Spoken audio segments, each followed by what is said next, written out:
Star heroine Rashmika చేసిన tweet వైరల్గా మారింది. గత కొంతకాలంగా సోషల్ మీడియాకు దూరంగా ఉంది ఈ భామ.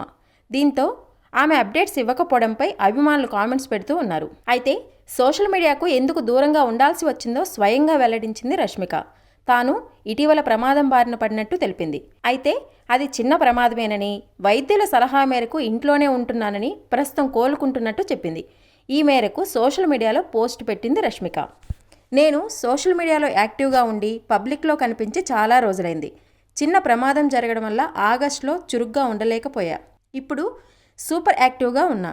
మిమ్మల్ని మీరు జాగ్రత్తగా చూసుకోవడానికి ఎప్పుడూ అధిక ప్రాధాన్యత ఇవ్వండి. జీవితం చిన్నది. రేపు ఏం జరుగుతుందో ఎవరికీ తెలీదు. ప్రతి క్షణాన్ని ఆస్వాదించండి అని అభిమానులకు చెప్పారు రష్మిక. లడ్డూలు ఎక్కువగా తింటున్నట్టు కూడా మరో అప్డేట్ ఇచ్చారు. కానీ రష్మికు జరిగిన ప్రమాదం ఎక్కడ చోటు చేసుకుందనే వివరాలు మాత్రం వెల్లడించలేదు. ఇక రష్మిక పోస్ట్పై పలువురు అభిమానులు, నెటిజన్స్ స్పందిస్తూ ఆమె త్వరగా కోలుకోవాలని కామెంట్స్ పెడుతున్నారు.